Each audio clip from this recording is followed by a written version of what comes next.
What's up YouTube, Annie here. I just got back from my epic trip to Paris, to Florence, to Rome, and to Maldives. It was an amazing adventure and I can't wait to share more about it with you. I took tons of footage on the journey and I figured we'll do a little series of different things that came up that I thought might be helpful to you in your travels. So in today's video, I'm going to talk about 3 things that you need to know if you are an American traveling to Europe.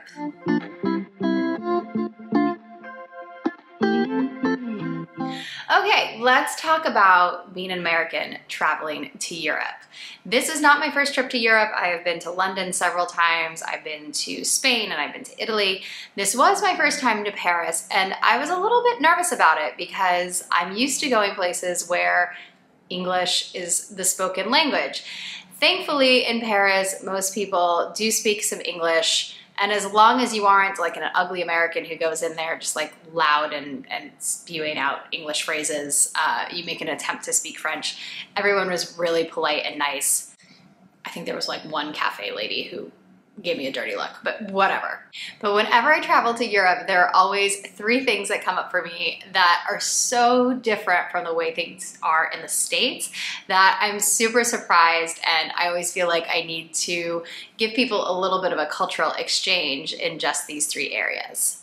So the first thing you want to know is that accommodations are very different from what we're used to in the States. In America, we do things big. Everything is big.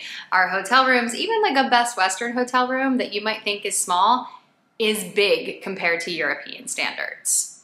We booked our hotels through Hotels.com, which is a great platform for being able to see reviews and recommendations. It was really helpful in planning for Paris and Italy, although I have to say I wasn't really stoked on our Paris hotel. We picked a place that was near the Eiffel Tower, so the location was fantastic. We were able to walk to everything we needed to walk to except for Notre Dame, which we just took a cab and then sort of walked our way back. But the hotel itself was, I think it was a 3-star on Hotels.com, either a 3 or a 4-star on Hotels.com. It was in a very old building. The elevator was tiny, like it was like a 2-person elevator. And if you had a bag, it was a 1-person elevator. Teeny tiny elevator. We were on like the 5th floor, so we mostly took the stairs, so 5 flights of stairs. The building was really old, so you could hear everything. Like we could hear our neighbor coughing next door, we could hear the people above us talking. So it wasn't a super restful night of sleep. The beds were rock hard. Like I considered sleeping on the floor. Like the floor probably would have been more comfortable than this mattress. And the bathroom was teeny, teeny, tiny. It was like step in, turn around, step into the shower, turn around. That was about all you had room for. It was super, super small. This is pretty common in Europe, I have to say. Small rooms are the norm. Things were built a very long time ago, like a very, very long time ago, when people were actually much, much smaller. So it's not uncommon to find really small hotel rooms throughout Europe, especially if you are paying less, if you're on a budget like we were for our hotel rooms. We were paying, I don't know, anywhere between 100 to 150 euros. So we had a small budget for hotel rooms and we ended up with some pretty tiny ones. The other thing you want to know about traveling to Europe is that it's actually really difficult to find rooms with double beds, meaning 2 beds in a room. So if you're traveling with a friend, it can be really difficult to find a room where each of you have your own bed. Just know that that can be a limitation and you want to be really careful as you're booking your rooms to ensure that there is a double bed selected, because not every hotel has them. So you might show up and you might say, oh, can I get a double bed? You're SOL, they don't have any. So my recommendation is if you're traveling to Europe, you're booking accommodations, really do your research and make sure that you're getting what you want. And if the size of the room is important to you, expansiveness, quiet, be willing to pay a little bit more to make sure you get those extras. The second thing you should know if you're traveling to Europe as an American is that the food customs are quite different from what we're used to here in the States. Breakfast in particular. Europeans don't do American breakfast. American breakfast meaning like eggs, bacon, toast, cereal, like they don't do that. They have a cappuccino or an espresso in the morning and like a pastry, which is delightful. Y'all, I got so used to having like an Americano. They don't have black coffee. You don't have like drip coffee. You can't get it. You have to order an Americano, which is espresso and hot water. It's fine. It's, you know, it's not the same as black coffee, but it's still good. But I got so used to having an Americano and a croissant or a cornet or a, I don't know, I had these cookie things in Italy. They were like crispy phyllo with like lemon cream and so, oh my God, they were so good. And it was for breakfast. I had cookies for breakfast. It was amazing. And actually I kind of loved it. I got really used to having European breakfast every day because the food there is so good. Everything is so fresh. Their wheat is different than what we have here in the States. And I always find whenever I travel to Europe, actually to Africa as well, my stomach feels fantastic. I never worry about food poisoning.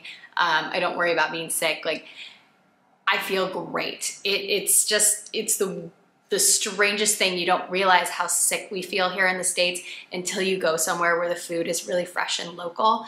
Changed my world. I came home, the first thing I did was go to the farmer's market and shop local.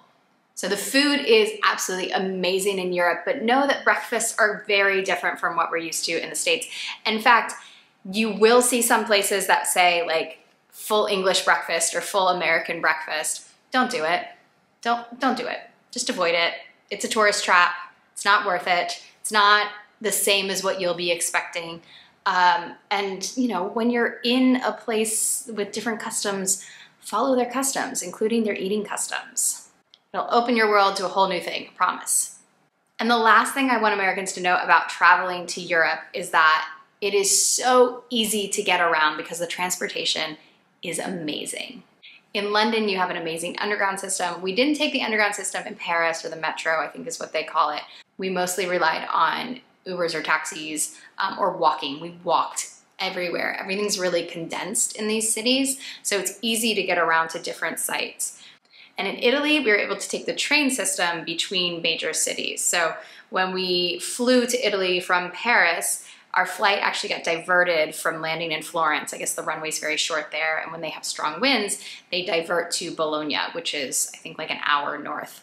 So instead of trying to jump on the bus that the airline was providing down to Florence Airport, my friend and I just decided to jump on the train and take the train down to Florence, which put us directly into the city center. It was so easy. It was, I think, cost us maybe $40 total, very simple, and actually kind of enjoyable because you get to see the countryside. It's lovely. It's a lovely way to travel. And it was fairly inexpensive to get flights in between countries as well. I think our flight from Paris to Italy was like $120. So it's actually super simple and super easy to get around in these countries. So if you are planning to go to one place in Europe, I encourage you to use the transportation system and go to other countries while you're there. It's super condensed, so it's simple and easy to do. So those are 3 things that I want you to know about being an American traveling to Europe. I hope those tips are helpful. If you want to know anything else about my trip, leave a comment below and I would love to do a video on it. And as always, please do me a favor, subscribe to my channel. It really helps me out. I am on a mission to get to 1,000 subscribers by the end of 2023. So every subscribe puts me a little bit closer to that goal. Until next time, go create a life you love.